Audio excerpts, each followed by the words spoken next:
Hey everyone, just a short one today. Been trying to catch up on a few things. Been putting a lot of research into the music video that I want to do. Not a music video where I'm making music and putting a video to it.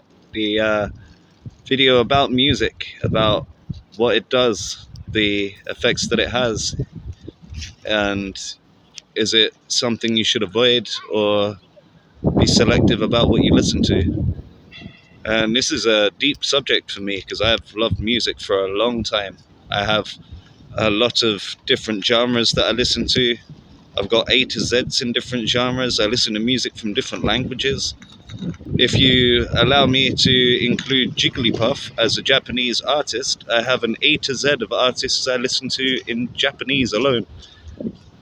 So, for someone like me to be toying with the concept that music isn't that good for you and that a lot of the messages in there are to try and pull you off of a path, the straight and narrow path that leads you to your own divinity, but all of these songs have some kind of messaging in there that will be steering your mind one way or another. So it's a fascinating topic, but also very difficult because there are lots of songs that I still love to this day that I would have to let go of to be able to completely be free of anything that has a hold of me in this physical world. Because these are the physical sounds, the physical music that is recordable and replayable. So while I'm doing that, I figured it'd be nice while there is a little bit of sun out and a Christmas tree, not quite decorated yet. It's just a nice opportunity to share a positive message. Just remember that what you put out is what you get back in life. So bear that in mind when it comes to telling lies to people. Like, we have this culture in the UK of white lies. We think that it's okay to lie to someone if the ends justify the means. Uh, I think that's a debate that is similar to the music debate. It would require a lot of research. However, I do still believe that you will get it back. The universe only recognizes the action, not and possibly the intent, but not enough to give you that grace. Like if you decided to, against your better knowledge, wander out into the snow naked in the middle of winter, it's not that likely that you're going to survive regardless of what your intention was when walking out there. Now, I mean, divine intervention could find you to a safe place, but it's mainly you've got to be careful what you put out because what comes back will make you think about whether or not it was worth it.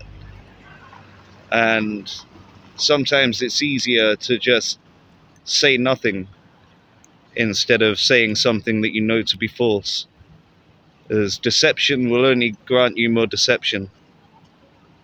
And I mean, I'm a sucker for punishment myself. I like to really push boundaries. Being an Aries, if something hurts, I'll still try it a few more times before I decide actually it's probably best I leave that well alone.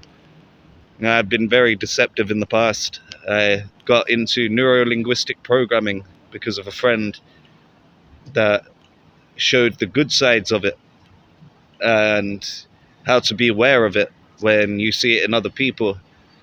And then I moved in with my psychedelics dealer when I was around 25, maybe. But anyway, I moved in with my psychedelics dealer who had a degree in psychology and philosophy and various other things, was able to manipulate people to the point where he'd even written a book of different techniques that were used in the transactional analysis of interactions between people, what things are used to maintain someone's attention For instance, if you turn up at a festival, embed everyone's name into your memory.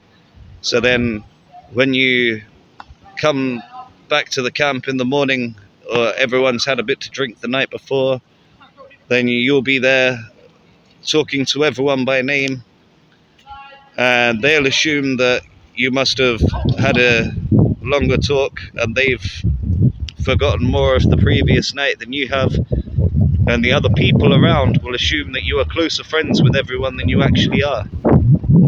And this allows a lot of leeway in social interactions. You'd be able to get favors from people or direct people places, gain the trust of people. Now, these are dirty tricks if they're used with bad intent. And I think that it is important to have the knowledge to be able to recognize when other people turn up in your group and start trying to pull the same tricks. You've got to be very careful when using said tricks. If there's not a good reason and a good intent for you doing so, i.e. removing a person who is potentially dangerous by gaining the trust of people for their own good, there's things that you could do that might be worth suffering the consequences for. So you look at the case and think, well, I don't care if something comes back on me in the future. This is an imminent threat now, and something needs to be done. But if it's not something like that, is it really worth it? That's a question that always boggles my mind, because when you have the information and you have the ways of the knowledge of how to manipulate people, there is that darker side to yourself, the shadow self, that will whisper in your ear, that shaitan that's suggesting to you, well, you are the one, you have all of this power, why not use some of this power to gain what you like? Like the devil asking Jesus during his 40 days in the desert, why not turn that rock into a loaf of bread?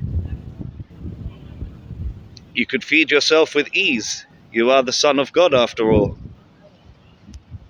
But the magic comes from the walking with temperance. Jesus didn't become Jesus by using magic to alleviate the difficulty of his tasks. Part of the difficulty in this world is having the discipline to avoid doing things that are bad for you, despite how tempting it might be, to get the experience in the moment. Not that I want to tell anyone how to live. I've had the freedom to do everything I've done in my life, and that's got me this far. I wouldn't suggest that anyone make dramatic changes to their life. I just hope that maybe hearing this message make you a little bit more alert and able to notice the signs when they come along. You'll at least know what to expect. As they say, don't do the crime if you can't do the time. Sometimes, if it seems worth it, why not take your time?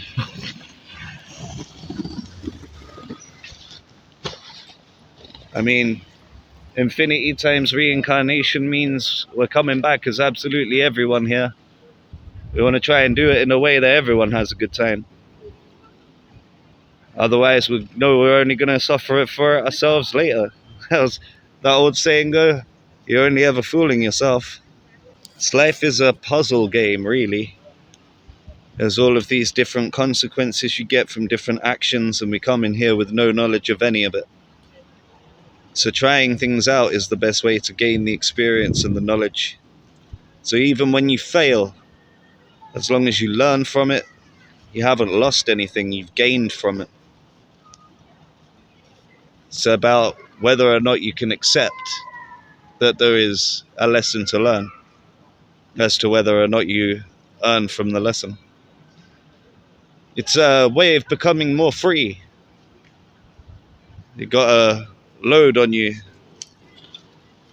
and you can lessen the load. The more knowledge you get, the more enlightened you become. And I think that in the argument of the music, the biggest downside to losing yourself in the music is that does stop you from rising, because you're not becoming enlightened as much as you would if you were to explore within your own mind or sit in the stillness and silence. And that, I think, is a useful tool. If there's ever a point in which you feel that you need to lie to someone because of social interactions, or you feel it'd be more polite or you'd make someone feel better if you were to tell a lie in that moment, just remember you always have the right to remain silent. And stillness and silence is being the most with God and at one with yourself. I hope that has been somewhat inspirational, and thanks for watching. Stay tuned for more.